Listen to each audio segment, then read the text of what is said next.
Dan hari ini kita ada di dalam minggu yang ke-16 ya saudara ya. Facing the World with Gospel Confidence. Ini adalah eksposisi kitab Efesus. Dan hari ini kita akan bicara sesuatu yang unik ya. Fresh perspektif ya. Pandangan Injil atas peperangan rohani. Karena seringkali kita melihatnya dari dua sisi yang mungkin terlalu ekstrim. Dan hari ini kita akan melihat dari pandangan Injil. Gospel view on spiritual warfare. Dan ayat yang akan kita baca hari ini adalah Efesus 6 ayat 10 sampai ayat yang ke-13. Kita akan membacanya bergantian, saya akan memulai dengan ayat yang genap dan saudara membaca ayat yang ganjil ya. Efesus 6 ayat 10. Akhirnya hendaklah kamu kuat di dalam Tuhan, di dalam kekuatan kuasanya. Ayat 11. Kenakanlah supaya kamu dapat bertahan melawan tipu muslihat iblis. Karena perjuangan kita bukanlah melawan darah dan daging, tetapi melawan pemerintah-pemerintah, melawan penguasa-penguasa, melawan penghulu-penghulu dunia yang gelap ini, melawan roh-roh jahat di udara. Ayat 13. Bila seluruh perlengkapan senjata Allah, supaya kamu dapat mengadakan perlawanan pada hari yang jahat itu. Dan tetap berdiri sesudah kamu. Beginilah firman Tuhan. Berbahagialah orang yang mendengar firman Tuhan, memelihara dalam hatinya dan melakukan dalam hidupnya. Amin saudara ya. Nah, saya akan memulai dengan sebuah pertanyaan begini saudara. Apakah Anda percaya setan atau iblis itu benar-benar ada ya? Mungkin saudara dari orang yang mistis atau mungkin saudara yang sangat percaya bahwa segala sesuatu itu ada penjelasannya. Mungkin saudara sedang banyak mengikuti pesulap merah gitu saudara ya. Dan itu semua trik ya. Reaksi kita biasanya ada dua saudara. Yang pertama, oh tentu saja ada. Banyak cerita seram dan mistis. Di Indonesia cerita-cerita tentang santet, pelet, kerasukan. Bahkan film-film pun banyak yang mengerikan. Yang box office itu suster ngesot, siksa kubur, kuntilanak ya saudara ya. Itu box office ya. Dari yang lama sampai yang baru ya kan. Tapi mungkin di dunia barat atau mungkin kita tinggal di kota-kota besar. Seperti Surabaya, Jakarta, Bali ya saudara ya. Oh Bali mungkin masih percaya banyak mistis, tetapi mungkin kota-kota besar, Singapura dan yang lain-lain. Dunia kota besar berkata bahwa oh itu semua bisa dijelaskan secara sains. Itu semua dapat dijelaskan mungkin hanya tentang psikologi saja. Nah kedua reaksi ini masih jauh dari pandangan Injil yang sesungguhnya. Bahkan ada seorang yang menulis movie, script writer dari film yang sudah agak lama, The Usual Suspect, dia bilang begini. The greatest trick the devil ever pulled was convincing the world he doesn't exist. Trik terbesar yang pernah dilakukan iblis adalah meyakinkan dunia bahwa dunia dapat percaya bahwa dirinya tidak ada. Karena kalau musuh itu bisa membuat kita percaya dia tidak ada atau mendistorsi pandangan saudara tentang dia, maka dia bisa menyerang kita dengan bebas tanpa kita sadar sedikit pun. Kalau saudara melihat keadaan dunia ini, realitas dunia ini, kekerasan di mana-mana, perpecahan keluarga, kejahatan yang terorganisir, korupsi besar-besaran, eksploitasi, diskriminasi, perang ada di mana-mana. Itu ada terjadi di sekeliling kita dan saudara dapat melihatnya melalui berita-berita yang ada. Apakah semua ini hanya soal psikologi? Apakah semua ini hanyalah soal sains, soal lingkungan? Atau ada sesuatu yang lebih dalam dan yang lebih spiritual? Mungkin kalau kita mau jujur ada sesuatu yang lebih dalam di balik semuanya ini. Firman Tuhan tidak membiarkan kita buta, ada sesuatu yang lebih dalam dan ternyata peperangan rohani itu bukan sesuatu yang mungkin kita ketawakan. Itu nyata, tetapi juga kita juga nggak boleh melebih-lebihkan. Jadi perjuangan hidup ini bukan soal hanya menghadapi manusia yang jahat saja, atau mungkin bencana alam atau masalah dunia, ekonomi dan yang lain-lain. Tetapi ada kuasa-kuasa penghulu udara yang licik dan kuat yang perlu kita lawan dengan strategi yang benar. Jadi poin saya ada 3 hari ini. Peperangan kita ini melawan siapa? Dan yang kedua, apa yang sebenarnya kita lawan kalau sudah tahu musuhnya? Dan bagaimana kita bisa menang? Ya, kita akan belajar 3 hal ini. Siapa, apa, dan bagaimana ya. Oke, kita akan mulai yang pertama. Peperangan kita melawan siapa? Yang siap belajar katakan yes. Amin. Nah, kita akan melihat ayat yang ke-12 tadi kita baca. Dikatakan begini, karena perjuangan kita, baca yang kuning sama-sama, 1, 2, 3. Bukanlah melawan apa? Darah dan daging. Jadi ternyata memang lawan kita itu tidak semata-mata kasat mata, darah dan daging. Peperangan, kekejaman, kekerasan, korupsi, rasisme, kemiskinan, itu ada kekuatan spiritualnya di balik semua itu. Kejahatan sistematik yang ada di masyarakat itu tidak hanya faktor sosial. Korupsi masif yang terjadi di seluruh dunia, bukan hanya di Indonesia, human trafficking, konflik suku, itu di balik semua itu ada sesuatu yang terjadi di alam roh juga, saudara. Nah, saya akan membuat kontras antara pola pikir barat atau pola pikir mistis timur. Karena ini dua ekstrim bagaimana dunia melihat kejahatan, oke? Dunia melihat kejahatan. Dunia melihat kejahatan. Kalau Anda melihat tragedi, saya tanya sama saudara, bencana, kejahatan besar, mana yang Anda lebih cenderung percaya? Ini gara-gara santet ini. Nah, gitu saudara ya. Atau Anda percayanya begini, oh ini masalah fisiologi, geologi, kalau ada bencana alam, oh ini masalah geologi, alam fisika. Tapi ada bencana alam, ada orang yang bilang, kita lupa ngasih sesajen. Kita lupa membuat ritual.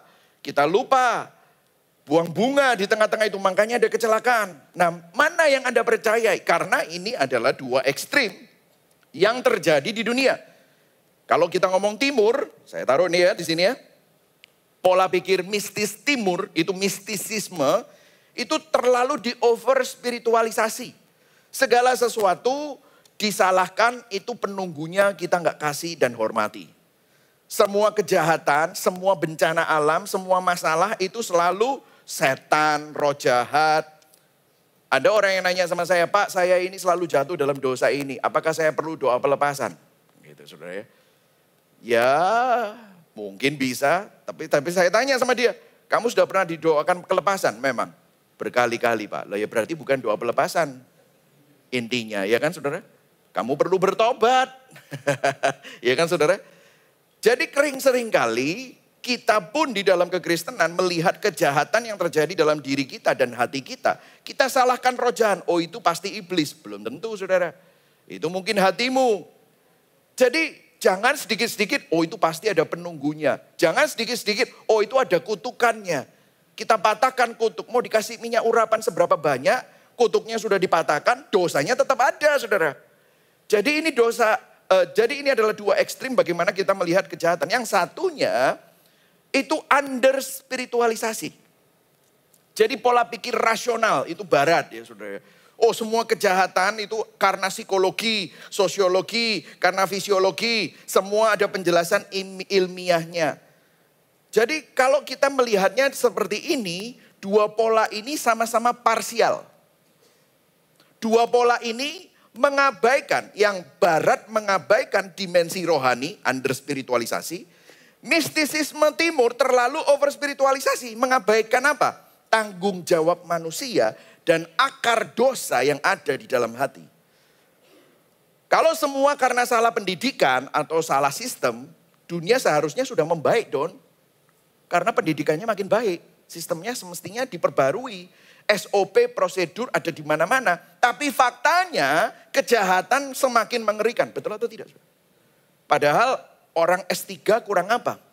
Bahkan para koruptor itu banyak yang S3 saudara. Kalau pendidikan adalah solusinya, maka seharusnya korupsi berkurang. Tapi faktanya korupsi makin ada di mana-mana. Kalau, yang satunya ini, kalau semua itu karena roh jahat atau setan, maka kurang sesajen apa kita? Kurang ritual apa? Karena ritual-ritual yang dilakukan itu seharusnya sudah cukup. Lalu kenapa kok manusia tetap punya masalah dengan kebencian, kekerasan, ketidakadilan? Jadi kesimpulannya, peperangan, kekerasan, korupsi, rasisme, itu lebih dari sekedar faktor sosial atau kutukan spiritual. Ada kejahatan yang mengakar di dalam hati manusia dan ini memang diperparah oleh kuasa si jahat. Beberapa tahun yang lalu saya membaca berita tentang sebuah desa di Indonesia yang percaya bahwa segala penyakit, gagal panen, bahkan kematian mendadak itu terjadi karena roh jahat. Jadi mereka mengadakan upacara adat besar-besaran, membakar sesajen, memanggil dukun, mengusir roh-roh jahat dari desa mereka. Semua warga bergotong royong, berpuasa, memukul gong, bahkan bermalam di balai desa. Tapi 1 bulan setelah ritual itu, apa yang terjadi? Ya memang kelihatannya beres 1 bulan, tetapi pertikaian antara keluarga di desa itu malah meledak. Ada kekerasan, ada balas dendam, ada pembunuhan, ada perebutan tanah. Nah semua roh jahat mungkin diusir, tetapi perhatikan dosa yang di dalam hati manusia itu tetap tinggal.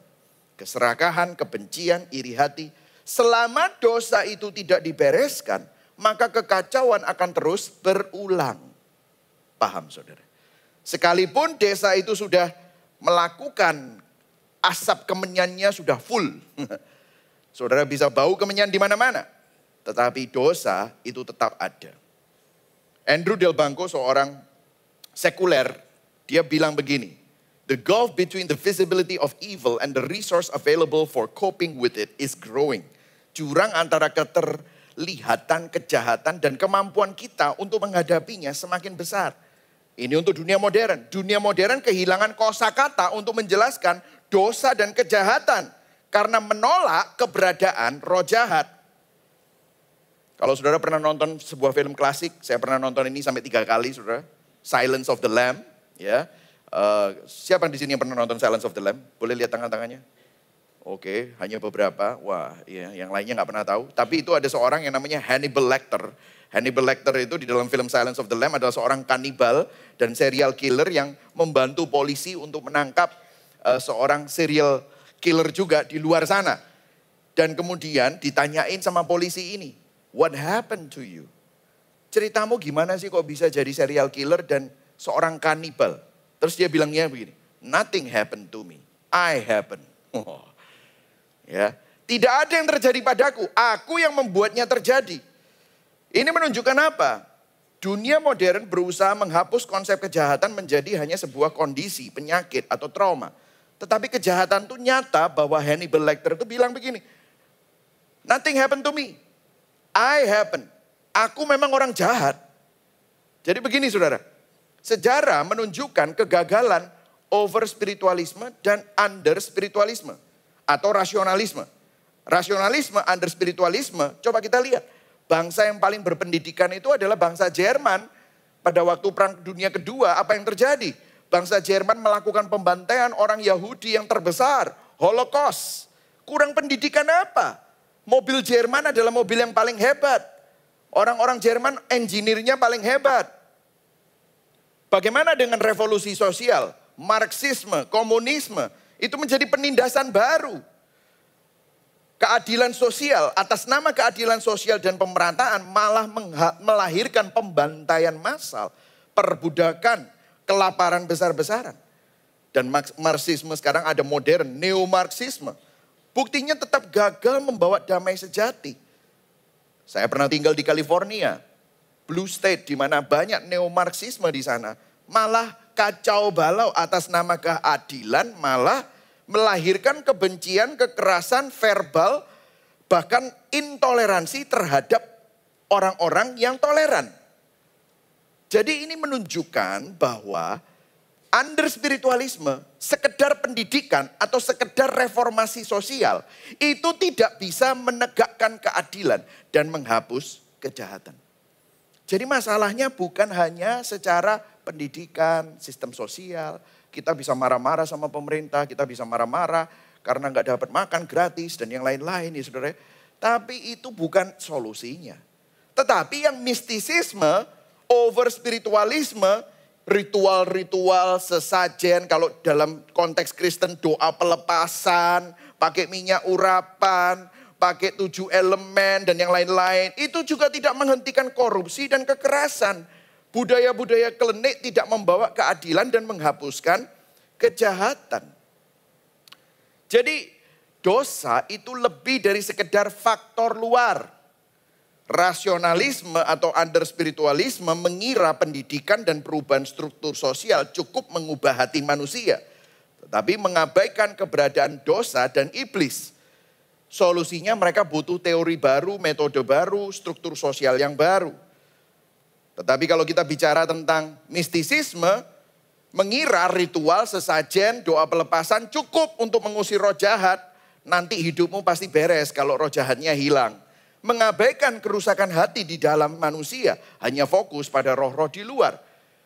Dan mereka solusinya apa? Butuh pewahyuan baru. Wah, makanya kalau ada KKR yang ada nabinya itu wah ramai sekali, saudara. Atau kalau enggak butuh ritual baru atau butuh orang-orang yang sakti yang baru, rahasia yang baru, urapan yang baru dan yang lain-lain. Tetapi Injil menyatakan bahwa kita butuh hati yang baru. Yang setuju katakan amin ya. Nah, saudara, saya mau tunjukkan kepada saudara asal usul kejahatan ya di dalam menurut Alkitab. Jadi diawali oleh pemberontakan. Yang pertama adalah pemberontakan malaikat, kejatuhan iblis. Di dalam Yesaya 14 dan Yeskiel 28 kita diberi gambaran tentang makhluk surgawi. Lucifer yang sombong, yang ingin menyamai Tuhan dan akhirnya jatuh ke dalam dosa. Lukas 10 ayat 18 Yesus berkata, aku melihat iblis jatuh seperti kilat dari langit. Injil menunjukkan bahwa kejahatan tidak berasal dari Allah, tapi dari makhluk ciptaan yang menyalahgunakan kehendak bebas. Dan itu terjadi bahkan di surga, saudara. Jadi bukan hanya manusia yang bisa memberontak, para malaikat pun bisa memilih melawan Tuhan. Dan ini adalah asal mula kejahatan spiritual. Dan malaikat yang jatuh itulah yang jadi setan dan roh-roh jahat. Kemudian apa yang terjadi? Kejatuhan manusia. Manusia memiliki hati yang memberontak juga. Di Kejadian 3 adalah sejarah jatuhnya manusia. Manusia pertama jatuh ke dalam dosa saat Adam dan Hawa tergoda untuk menjadi seperti Tuhan. Mereka tidak puas menjadi ciptaan. Iblis bilang, menggoda. Kalau kamu makan ini, kamu akan jadi seperti Tuhan. Padahal mereka sudah diciptakan menurut gambar dan rupa Tuhan. Roma 5:12 menjelaskan bahwa karena dosa Adam, dosa masuk ke dalam dunia dan merusak semua manusia. Dan Yeremia 17 ayat 9 menyimpulkan betapa liciknya hati, lebih licik dari segala sesuatu. Jadi dengan kata lain, manusia bukan hanya korban. Kadang-kadang kita nih bilang manusia itu korbannya ular itu loh ya, si jahat. Tidak, tapi manusia juga pelaku. Sedangkan kita nyalakan Adam. Nanti kalau aku ketemu sama Adam ya di akhirat itu tak gopok. Mungkin saudara ya, saudara mangkel sama Adam gara-gara Adam saudara berdosa. Tapi buktinya apa? Saudara juga mau berdosa. Jadi kita semua adalah pelaku. Dosa bukan cuma sesuatu yang menimpa kita, tetapi sesuatu yang muncul dari diri kita karena hati kita rusak. Dan dosa itu berasal dalam hati, bukan sekedar pengaruh luar. Markus 7 ayat 20-23, Yesus mengkoreksi pemahaman orang Farisi yang terlalu fokus sama pencemaran dari luar. Apa yang keluar dari manusia itulah yang menajiskannya. Dikatakan begitu oleh Yesus di Markus 7. Mazmur 51 ayat 5, sesungguhnya dalam dosa aku diperanakkan, dalam dosa aku dikandung ibuku. Jadi Alkitab bukan hanya menjelaskan kejahatan sebagai sesuatu yang berasal dari luar, saudara. Tapi justru dari dalam hati manusia itu sendiri. Itulah sebabnya solusinya nggak cukup hanya dengan reformasi sosial atau terapi. Harus ada pembaharuan hati yang radikal. Jadi baik rasionalisme modern maupun mistisisme sosial tradisional telah gagal mengobati sumber masalahnya. Karena masalahnya bukan hanya di luar namun ada di dalam hati manusia. Pendidikan bisa ngajarin sopan santun. Ritual bisa memberi rasa lega sesaat. Tetapi hanya Injil yang bisa mencabut akar dosa dari dalam keluar. Nah dari sini inilah letak bedanya pandangan dunia dengan pandangan Alkitab, saudara. Dunia berkata manusia pada dasarnya baik. Sistemnya yang rusak, itu dunia. Manusia pada dasarnya baik, tapi diserang dan diganggu roh jahat. Itu sistem dunia. Tapi Injil berkata, sistem rusak karena hati manusia rusak. Roh jahat tambah senang, roh jahat tambah berjubel karena hati manusia menyembah mereka. Jadi Makanya kejahatan itu berulang-ulang dalam bentuk yang makin canggih dan makin menipu. Jadi solusinya bukan dari dalam diri manusia atau dari luar di dalam dunia ini. Tetapi solusinya harus dari Allah sendiri. Yang setuju katakan amin. Saudara mulai melihat ya. Akar kejahatan bukan hanya sistem yang buruk. Bukan hanya roh-roh yang mengganggu. Tapi hati manusia yang rusak dan kuasa si jahat memang memperparahnya. Makanya Efesus 6 menunjukkan ini semua. Nah kita masuk dalam poin yang kedua. Oke? Apa yang sebenarnya kita lawan? Let me tell you, iblis itu gak sepowerful itu, saudara. Jadi hari ini kita belajar. Kita lawan siapa? Sudah jelas ya? Lawan kita bukan dari luar. Bukan hanya roh-roh jahat. Roh-roh jahat memang ada. Atau kalau enggak bukan pemerintah, bukan sistem sosial, bukan ekonomi, bukan. Kita udah tahu, si jahat dan akarnya di hati manusia. Dosa. Nah sekarang apa yang sebenarnya kita harus lawan? Jadi percuma saudara tengking-tengking, percuma saudara tembak-tembak apa itu ya. Ada yang pakai simbol-simbol, wah pakai tembak-tembak, enggak tahu pakai apa itu saudara ya.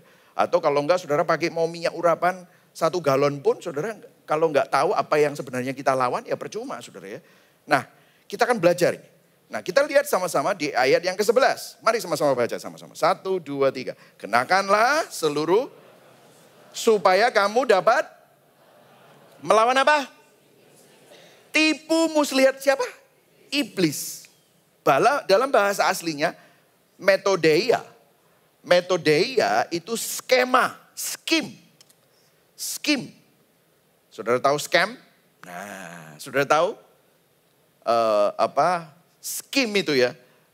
Itu penipuan, tipu muslihat. Jadi apa yang kita lawan? Nah, perhatikan di sini. Yang kita lawan itu karena orang yang ada di dalam Kristus, itu roh yang ada di dalam kita jauh lebih besar daripada roh yang ada dalam dunia ini. Yang setuju katakan amin. Amin. Katakan pada kanan kirimu, roh yang ada di dalammu ya lebih besar daripada roh yang ada di dalam dunia ini. Jadi jangan takut. Sebenarnya yang takut sama kita itu bukan kita yang takut sama setan. Setan takut sama kita. Oke? Makanya setan pakai cara lain. Pakai apa? Tipu muslihat. Oke? Jadi apa yang kita lawan? 2A ya. Ini sub point. Lawan kita itu apa sih yang kita lawan? Ya lawan kita iblis siapa? Tapi yang kita lawan apa? Tipu muslihatnya. Strategi kelicikan skema setan yang tersembunyi. Jadi ini bukan masalah psikologi atau manifestasi roh-roh jahat, bukan. Kata-katanya tadi metodeia, yaitu strategi atau skema. Dikatakan ayat 12, karena perjuangan kita bukanlah melawan darah dan daging. Nah kata perjuangan di sana bukan kata biasa untuk pergumulan, bukan. Ini adalah kata yang sebenarnya berarti bergulat. For we do not wrestle against flesh and blood. Bergulat. Nah perhatikan, kalau saudara, ini zaman dulu ya, ini Paulus memilih kata bergulat itu sangat intensional. Zaman dulu kalau orang perang, itu kalau masih pakai panah, seret, itu artinya musuhnya masih jauh. Kalau dia masih pakai panah, terus kemudian saudara pakai pedang, artinya musuhnya sudah lumayan dekat, tapi itu masih ada jarak. Karena saudara pedang lawan pedang. Tapi kalau sudah bergulat, artinya pedangnya sudah lepas. Ini hidup dan mati. Kalau saudara pernah nonton film ya, apa yang terjadi? Pedang lepas, tidak ada pisau, semuanya sudah tangan kosong. Apa? Gulat. Mau dipatahin lehernya, mau dipatahin tangannya. Ini adalah genting. Hidup dan mati, itu adalah kata yang sengaja dipilih oleh Paulus untuk menggambarkan perang rohani. Dan dia memakai gulat dengan tangan kosong. Tapi, terus dia bilang begini, lawan kita itu tidak bisa dilihat. Kita bergulat sama dia dengan tangan kosong, itu sudah bukan jarak jauh, udah deket banget. Tapi lawan kita itu lihat apa? Para penguasa, para roh jahat, penghulu-penghulu udara. Jadi Paulus mencoba menunjukkan betapa tangguhnya mereka. Dia menumpuk kata-kata yang mengesankan ini, dia bilang gini, jangan remehkan. Jadi jangan diremehkan. Tapi juga jangan dilebih-lebihkan. Karena later on ayat 13 berkata bahwa kita pasti menang, kita pasti berdiri. Jadi kalau misalnya habis bergulat, Siapa yang berdiri itu yang menang. Betul saudara ya? Jadi itu kita pasti menang. Tapi jangan diremehkan.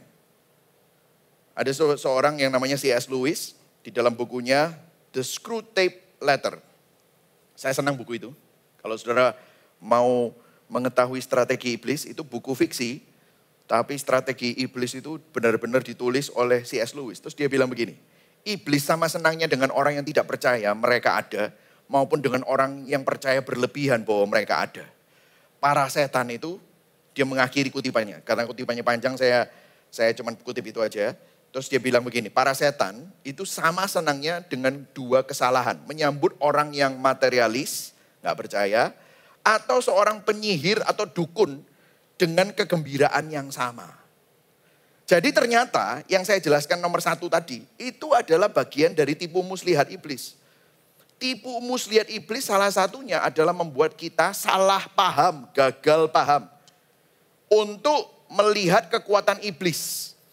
Kita remehkan kuasa kegelapan, under spiritualisme tadi yang saya sampaikan. Oh setan itu mitos, semua itu hanya trauma. Semua itu masalahnya adalah penindasan sistemik, itu neomarxisme ya. Itu liberation theology. Kalau meremehkan, kita tidak waspada secara rohani dan tertipu tanpa sadar. Jadi ini bagian dari tipu muslihat iblis. Tapi yang satunya melebih-lebihkan. Oh iblis juga senang. Gua tipu lu, biar kelihatannya gua lebih powerful dari yang sebenarnya. Melebih-lebihkan kuasa kegelapan, over spiritualisme.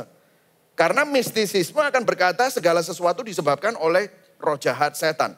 Bahkan ban bocor pun itu ditengking saudara. Ya kan? Dalam nama Yesus, ban bocor. Emangnya bisa nempel sendiri gitu saudara ya. Kalau ban bocor ya tinggal pergi ke tukang tempel ban lah ya saudara ya. Kalau melebih-lebihkan akhirnya apa? Kita hidup dalam kelumpuhan, ketakutan, selalu was-was. Ada orang yang keguguran dia bilang itu gara-gara dulu waktu aku gak tahu aku hamil aku ngelayat orang mati. Terus habis itu orang tuanya kamu sih dulu dibilangi kurang ini kurang itu kamu tidak melakukan ritual ini dan ritual itu. Nah kenapa kok kedua kesalahan ini adalah tipu muslihat iblis? Karena mereka mereduksi iblis. Kita jadi tidak memiliki pemahaman yang nyata dan kompleks tentang kejahatan. Mereduksi kejahatan. Kalau Anda mengatakan oh semuanya karena iblis. Atau tidak ada yang dari iblis, Anda mereduksi kejahatan dan Anda punya pemahaman yang terlalu sederhana tentang apa yang salah. Akhirnya apa? Salah solusi. Lawan tetap menang. Yang berdiri siapa? Ya roh jahat. Kita bergulat, kalah. Kita selalu di bawah ketakutan, yang satunya selalu tidak waspada dengan hal-hal yang rohani. Kita meremehkan. Padahal kalau saudara baca Efesus 6 ayat 10, ini tadi yang saya katakan ya. Ayat 10 baca sama-sama, 1, 2, 3.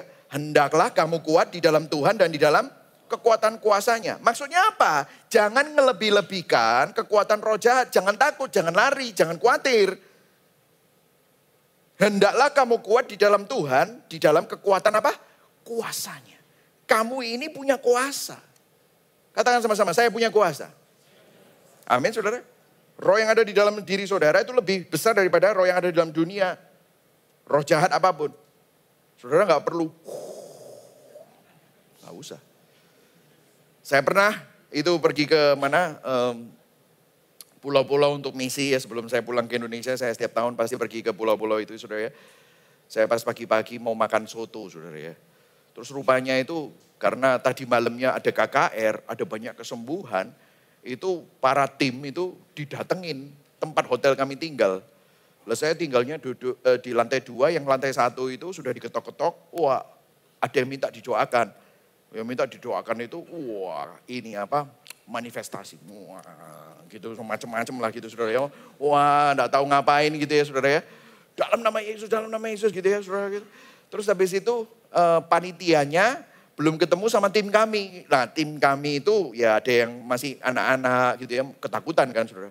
Lalu saya enggak tahu, saya keluar, saya masih pakai celana pendek cari breakfast saudara. Cari apalah, mau makan apa gitu ya. Saya keluar, terus saya enggak pakai Wah, ada orang gitu, enggak pakai gitu. Ya lu keluar aja, keluar gitu.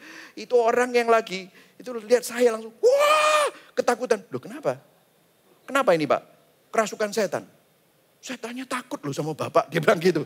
Soalnya kita semua berusaha doakan, enggak ada yang takut. Begitu Bapak lewat kok takut? Kok sakti Pak? Dia bilang gitu. Enggak sakti, wong saya enggak ngapa-ngapain. Bahkan belum doa. Saudara, let me tell you. Ini bukan ngomong apa-apa. Roh Kudus yang ada di dalam kita itu ditakuti oleh setan. Jadi kita ini punya kuasa. Jadi jangan dilebih-lebihkan kekuasaannya iblis itu. Nah kemudian ayat 13. Sebab itu ambillah seluruh perlengkapan senjata Allah. Supaya kamu dapat mengadakan perlawanan pada hari yang jahat itu. Dan tetap berdiri. Artinya kamu dapat, saudara dan saya dapat melawan pada hari yang jahat itu dan tetap berdiri. Paulus tidak mengatakan mungkin kamu akan berdiri. Enggak. Dia berkata kamu akan tetap berdiri. Artinya kamu pasti menang. Yang setuju katakan amin. Ya. Yang perlu kita lakukan adalah memahami kompleksitas dosa. Nah untuk menjelaskan kompleksitas dosa ya saudara. Seorang yang namanya Richard Baxter adalah seorang pendeta Puritan. Di zaman Inggris ya, abad 17, tahun 1600-an, dia menulis sebuah buku tentang melankoli. Melankoli, yang menjelaskan tentang depresi, itu bisa saja ada serangan setan. Tetapi dia memberikan pandangan mengenai kompleksitas dosa. Ini bagus banget saudara. Dia bilang gini, kompleks dosa itu kompleks. Ada 4 sumbernya, 4 sumber pergumulan manusia. Yang pertama, pergumulan itu bisa disebabkan oleh masalah fisik. Saudara tahu gak ada yang ngirimin saya, Pak ternyata ya zaman ekonomi susah gini, orang-orang pada datang ke dokter dan mengalami masalah asam lambung semua saudara. Jadi ada orang stres, depresi, ternyata asam lambung itu stres dan depresi bisa saja disebabkan oleh masalah fisik. Dan itu juga bisa ada masalah chemical imbalance, hormonal imbalance. Mungkin ada sebab fisik. Dalam hal ini yang dibutuhkan adalah obat, makanan sehat, istirahat, atau bahkan olahraga. Masalah fisik. Tapi juga ada masalah psikologis. Mungkin temperamen Anda itu gara-gara trauma. Trauma masa lalu. Maka yang Anda butuhkan adalah konseling. Yang Anda butuhkan adalah afirmasi, rekonsiliasi, pemulihan, ya, pendampingan. Jadi ada masalah fisik, masalah psikologis. Tapi juga ketiga dia katakan adalah masalah moral. Mungkin Anda bersalah, merasa bersalah tentang sesuatu. Mungkin Anda marah, dendam sama seseorang yang membuat kemarahan itu membuat semuanya jadi kacau. Yang Anda perlukan adalah pertobatan. Anda perlu pengampunan. Anda perlu rekonsiliasi. Terakhir baru gangguan roh jahat. Yang sedang kita bicarakan saat ini. Jadi bisa juga kombinasi dari keempat-empatnya. Atau 2 saja yang berinteraksi satu dengan yang lain. Jadi ini kompleks. Katakan sama-sama ini kompleks. Enggak semua-semuanya setan. Tapi juga enggak semua-semuanya kurang minum obat. Kan kita bilang, oh obatnya kurang gitu saudara ya kan.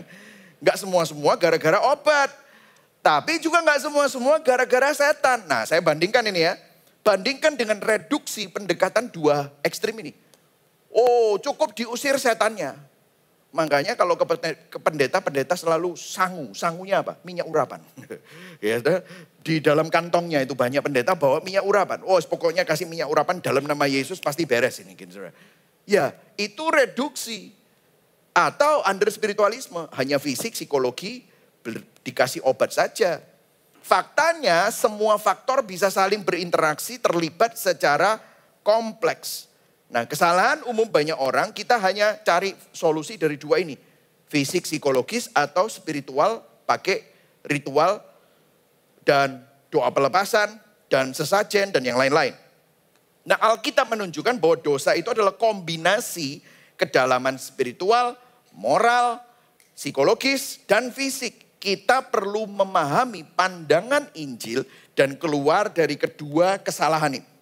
Over spiritualisasi dan under spiritualisasi. Karena ini adalah bagian dari tipu muslihat iblis.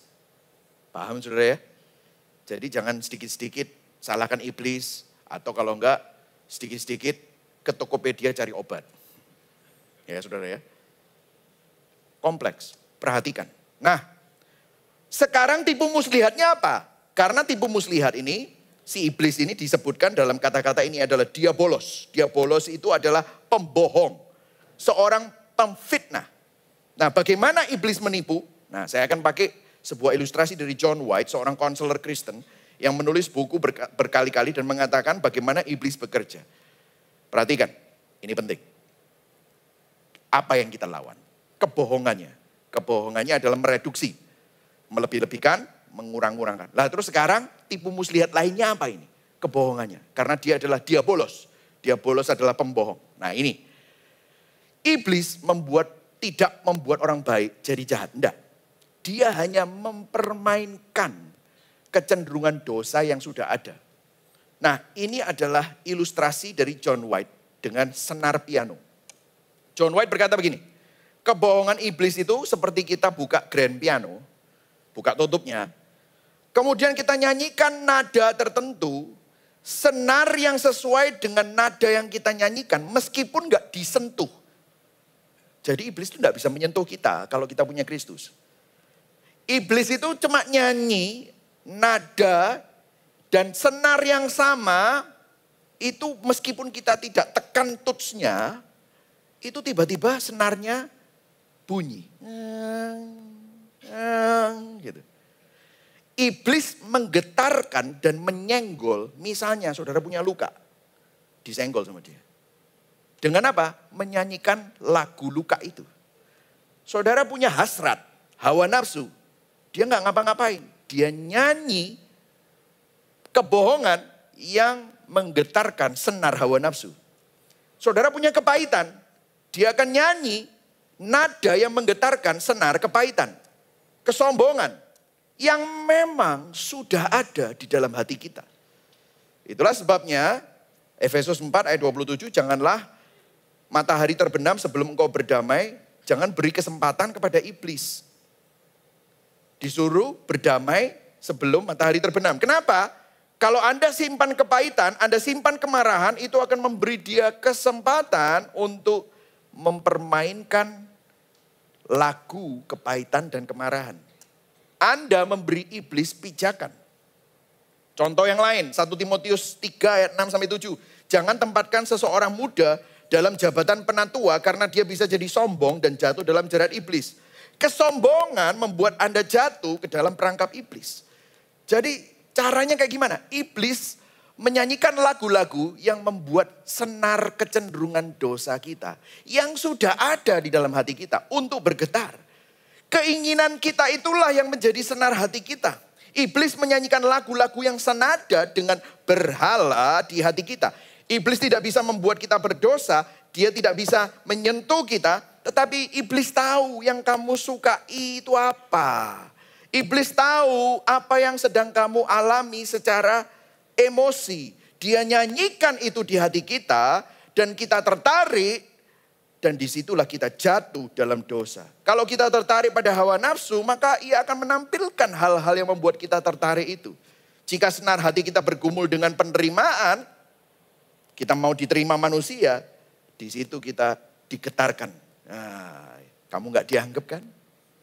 Berarti kamu perlu dianggap. Kira-kira apa yang perlu kamu lakukan supaya kamu dianggap?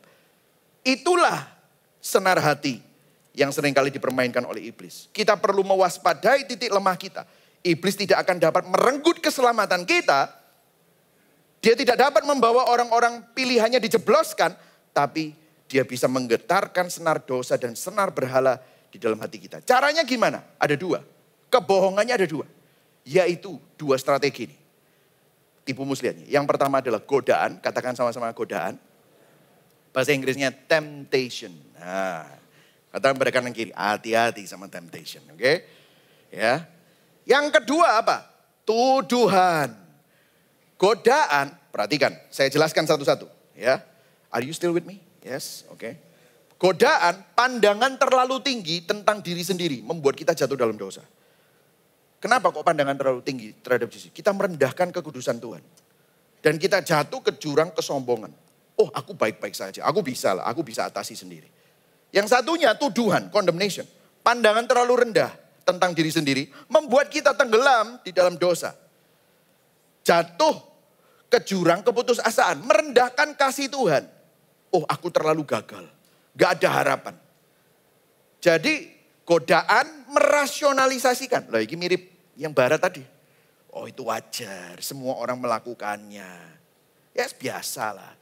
Semua orang, oh mungkin kamu bukan laki, kamu itu memang wanita yang ada di dalam tubuh laki-laki. Oh iya gitu saudara ya. Setan membuat kita merasa diri kita baik-baik saja. Kita lebih baik dari orang lain, kita pantas bahagia. Kita mengabaikan kekudusan Tuhan dan berkata, Tuhan pasti ngerti lah kalau dia ada. Ini adalah bentuk kesombongan rohani tersembunyi. Saudara. Tetapi tuduhan, itu tadi ya godaan. Tuduhan, over spiritualisasi juga. Kamu dikutuk karena kamu kena karma. Karena roh jahat itu senang sama kamu. Setan membuat kita merasa bahwa kita terlalu rusak, terlalu bobrok, terlalu kotor, terlalu gagal. Tuhan tidak mungkin mengubah kita. Tuhan jijik sama kita. Ini adalah bentuk keputusasaan dari dosa.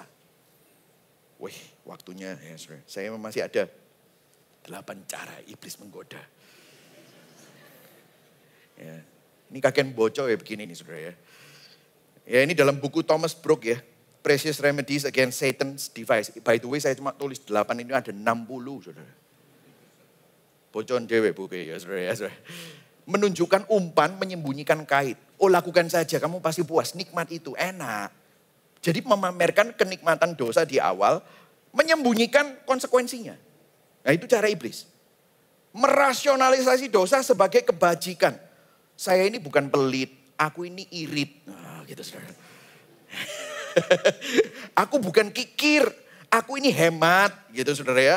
Oh bukan, saya bukan pemarah, aku ini cuma orang berprinsip. Oh ya bodoh aja saudara kan. Memakai istilah rohani positif untuk membungkus dosa self-justification. Nah itu iblis bisik-bisik, enggak kok kamu ini bijaksana dalam nganu duit, bukan kikir. Menunjukkan dosa pemimpin Kristen. Pendeta aja bisa jatuh. Kamu kan manusia biasa. Gas. Gitu. Pendeta aja jatuh ya. Sikat gitu saudara. Melebih-lebihkan belas kasihan Tuhan. Membuat kita menganggap enteng dosa. Do it. God will forgive you. Tuhan pasti ampuni. Gampang. Tinggal nanti kan ada gospel connection itu. Kamu nanti minta ampun sama Tuhan, nangis, wis beres. Gitu, saudara. Membuat kita pahit terhadap penderitaan yang terjadi. Aduh saya capek, saya ini butuh pelampiasan gitu loh. Aku ini menggoda kita. Aku ini sudah kerja keras loh. Masa minum-minum gitu tuh enggak boleh. Masa ganja titik aja enggak boleh. Ya boleh lah. Itu kan semua all natural. Dari bumi juga gitu. Ya kan? Membandingkan hidup kita dengan orang jahat. Lihat ya, orang itu enggak beriman, enggak percaya Tuhan. Tapi dia banyak duit, bisnisnya lancar. Ngecek duit orang. Bisa naik Ferrari. Enak, enggak ditangkap. Polisi didiap juga enggak apa-apa. Waduh, kok enak ya. Mungkin aku perlu kayak gitu. Nanti kalau aku gitu, nanti aku janji deh Tuhan. Tak sumbang itu pembangunan gereja. Saudara? Membandingkan dosa dengan kebaikan di area lain. Bisa bunuh orang, tapi baik sama mama. Cinta sama anak. Oh, kalau sama orang jahat, tapi cinta istri. Ya, kan aku yang nunjukin, aku kan suami yang baik, papa yang baik. Membuat kita merasa pantas menerima kenikmatan tertentu. Gak ada yang tahu ya pengorbananku. Aku layak dapat ini sedikit. Nah ini senar hati kita. Dinyanyiin kayak gini. Saudara bilang, iya ya, bener ya. Salah Pastor Mike. Keliru aku, keliru gereja. Ya kan? Nah ini saudara, adalah cara iblis. Nah Tuduhan, saya kasih 4 cara iblis menuduh. Fokus berlebihan pada dosa, bukan pada Kristus. Setan membuat kita melihat dosa terus menerus. Suara-suara yang muncul, oh aku terlalu berdosa, Tuhan pasti menolak aku. Padahal saudara, dalam kondisi kita, karya Kristus itu menyelamatkan kita bahkan saat kita masih berdosa. Atau kalau enggak apa, dituduh obsesi pada dosa masa lalu yang tidak bisa diperbaiki. Ya Tuhan mungkin bisa ampuni, tapi istriku enggak mau ngampuni aku. Perbuatanku sudah terlalu merusak, aku gagal. Melihat penderitaan hidup sebagai hukuman dari Tuhan. Saat hidup terasa berat, ekonomi hancur, relasi kacau, kesehatan drop. Iblis berbisik, menyanyi, senar hatimu. Ini semua karena Tuhan marah sama kamu. Tuhan ngutuk kamu, kamu sedang dihukum. Saudara terulang, akhirnya tambah drop sakit. Kankermu tambah menyebar karena kamu mengutuki diri sendiri. Tuhan gak mungkin ampuni kamu. Atau kalau enggak gini, anak Tuhan seharusnya tidak bergumul seperti kita. Maksudnya gini, kok bisa hatimu meragukan Tuhan? Dosa. Nah kalau dosa, kutukan akan datang. Aduh. Saudara bergumul, saudara punya pikiran kotor, keinginan jahat. Duh, orang Kristen kok bisa kayak gitu?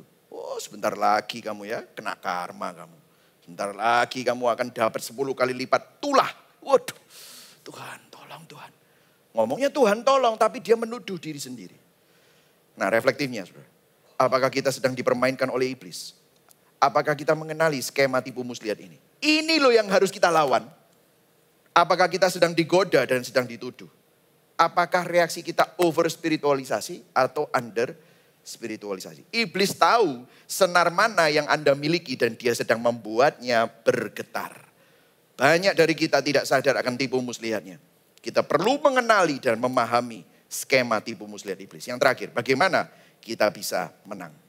Nah, menangnya caranya gimana? Ya kenali skema tipu muslihat iblis itu yang biasa dipakai iblis pada Anda. Sadari senar di hatimu, kecenderungan dosamu yang sering dipermainkan oleh iblis. Iblis tahu celahmu. Lah kamu tahu nggak celahmu? Kadang-kadang kita sudah tahu di situ ada celah sama kita malah dibuka-buka. Nah itu kan repot. Sudah tahu di situ ada jurang sama kita malah, saya mau jalan di sana gitu. Lah itu kan repot. Apa suara-suara yang sering kamu ulang-ulang di hatimu? Apakah itu suara Injil atau gema tipu muslihat iblis? Saudara kita perlu tahu musuhnya, tahu strateginya. Kita nggak boleh tembak sembarangan, kita harus tembak secara spesifik. Apa kalimat-kalimat yang selalu kamu ulang di dalam hatimu dan yang membuat itu jatuh, membuat kamu jatuh. Kita perlu jujur, senar spiritual yang sering digetarkan itu. Mungkin begini, nggak apa-apa, ini kan dosa kecil, nggak akan berdampak besar. Wong kamu cuma ngeklik gitu toh, habis itu kamu hapus, beres. Atau apa? Mungkin sudah sering dituduh, kamu memang pecundang, kamu tuh gagal, kamu goblok, kamu memang brengsek, gak ada harapan. Munafik kamu. Makanya saudara mulai mundur teratur. Atau mungkin kamu sudah kerja keras, kamu capek kan bolehlah. Kompromi sedikit-sedikit di sini, gak ada yang tahu, istrimu juga gak tahu, suamimu juga gak tahu. Anyway itu uangmu. Saudara jujur, kalau itu sering kamu ulang-ulang, trigger-triggernya apa? Apa yang membuat kamu sering gak terima? Apa yang membuat kamu sering marah? Apa yang membuat kamu sering mengasihani diri? Apa yang membuat kamu sedih? Membuat kamu berdepresi? Saudara tangkap itu. Jangan biarkan tipu muslihat itu diteruskan dan didengarkan. Tutup pianonya. Jangan mau dengarkan. Khotbahkan Injil sama dirimu. No, saya tahu kebenaran. Nah mungkin saudara sudah melakukan. Oh saya sudah melakukan itu pastor. Saya udah enggak mau dengerin. Nah ini 3B. Waspadai pergantian strategi iblis. Oh dipencet ini enggak bisa. Dia pakai yang lain. Ya kan? Power. Saya reputasi dan yang lain-lain. Oh sudah enggak bisa pastor Mike kena ini. Oh dia pakai kontrol. Kamu gak bisa ngontrol tuh anak buahmu semua. Kamu gak bisa ngontrol tuh para leader, kacau kan? Jadi apa yang musuh kita bukan statis. Jadi kita nggak boleh pasif secara rohani. Makanya waktu kita itu baca firman, devotion, saat teduh. Itu gunanya untuk ngelawan-ngelawan gini nih saudara.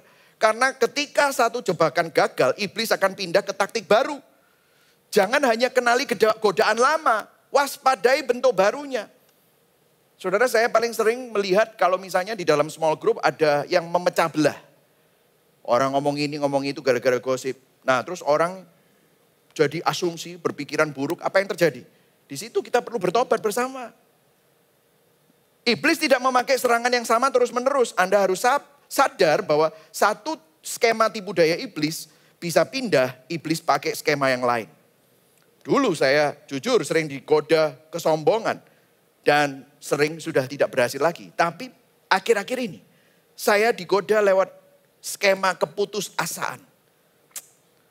Apa bisa ya? Aku gagal. Nah, bagaimana kita memenangkan peperangan rohani ini? Dikatakan kenakanlah perlengkapan senjata Allah. Lah apa yang harus dikenakan? Minggu depan Pastor Erik akan menjelaskan tentang perlengkapan senjata Allah. Tetapi ini intinya, Injil adalah perlengkapan senjata Allah. Injil menghancurkan dua strategi iblis, godaan, temptation, dan tuduhan, condemnation. Bagaimana Injil menjawab how the gospel menghancurkan dua godaan ini, dua kebohongan ini, godaan dan tuduhan. Godaan, temptation itu menyembunyikan kekudusan Allah. Tuhan pasti ngerti. Tuduhan menyembunyikan kasih Allah. Tuhan tidak mungkin ngerti kamu. Tuhan tidak mungkin memulihkan kamu. Tetapi Injil tidak menyembunyikan keduanya, namun menyatakan keduanya secara utuh. Bagaimana Injil menjawabnya? This is the gospel connection. Bagaimana Injil menjawabnya? Injil membongkar dua strategi ini. Dia menjawab godaan, temptation dengan menunjukkan kekudusan Allah. Injil membongkar dengan menjawab tuduhan dengan kasih Allah. Nah pertanyaannya kan begini, bagaimana Injil menjawab godaan dengan kekudusan Allah dan bagaimana Injil menjawab tuduhan dengan kasih Allah? Ayatnya tadi berkata, kenakanlah perlengkapan senjata Allah. Apa yang perlu dikenakan? Ada dua kebenaran Injil yang perlu terus kita kenakan. Perhatikan di sini. Dua kebenaran Injil yang terus kita perlu kenakan dan renungkan. Kita begitu berdosa sehingga Kristus harus mati menanggung hukuman dosa kita di salib. Tetapi pada saat yang sama, kita begitu dikasihi, sehingga Kristus rela mati, meskipun kamu tidak layak, meskipun kamu bobrok, saya jahat, saya nggak layak, dia rela mati, menggantikan posisi kita di salib. Kebenarannya ditegakkan, tapi kasihnya dinyatakan. Jadi apa yang terjadi kalau saudara digoda? Kalau saudara digoda, lihatlah salib. Kristus dihancurkan di salib. Kristus dibunuh di salib. Kristus dihukum mati karena dosa di salib. Bagaimana mungkin kamu kok masih mendengarkan kebohongan-kebohongan itu?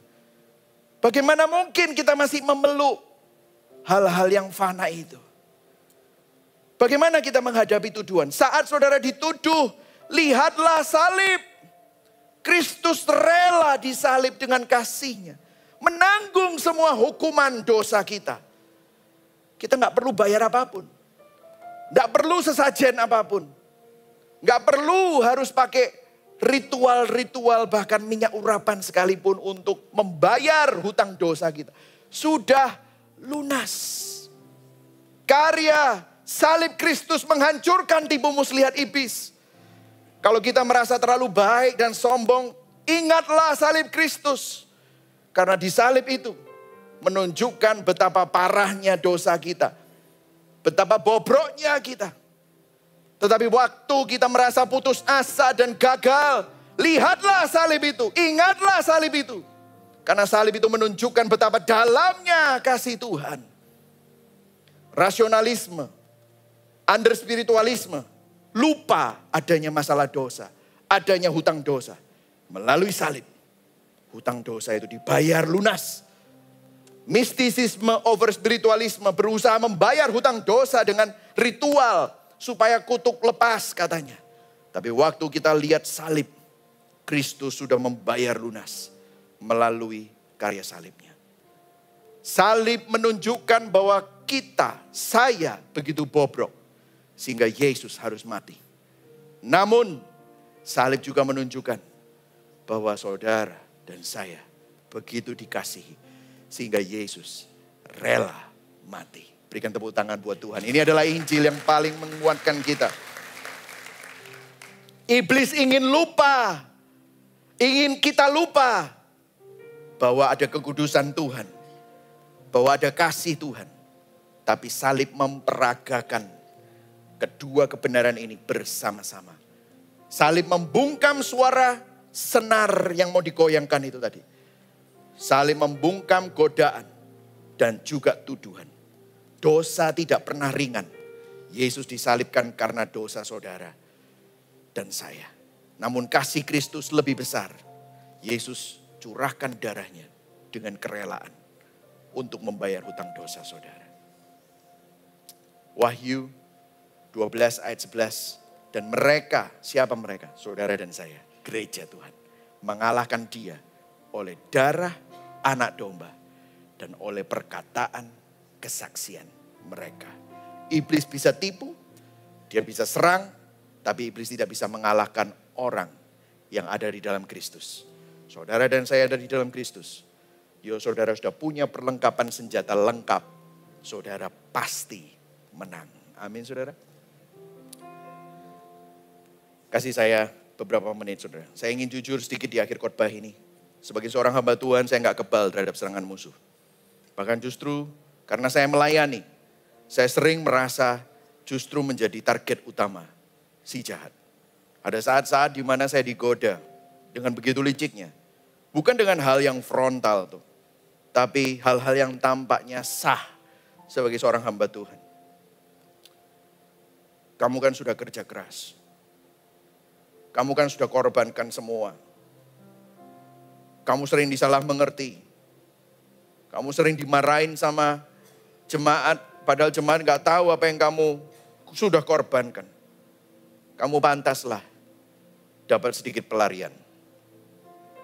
Dan itu menggoda saya. Atau kalau enggak gini, kamu kan udah melayani banyak orang. Masa gak boleh sih kamu sedikit egois? Dan itu muncul dalam hati saya. Dan bukan hanya godaan. Yang lebih berat kadang justru tuduhan. Ketika pelayanan terasa kering. Ketika ada keputusan yang saya buat salah. Ketika hati mulai jenuh. Iblis berbisik. Kamu munafik. Kamu gagal. Tuhan muak sama kamu. Gak ada harapan buat hamba Tuhan palsu buat kamu. Dan saya akui, kadang saya percaya bisikan itu. Kadang saya kehilangan keberanian dan semangat. Tapi disitulah Injil datang bukan hanya sebagai teori. Saudara.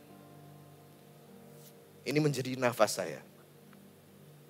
Ketika saya diombang-ambingkan antara kesombongan dan rasa malu, Injil menegakkan saya kembali.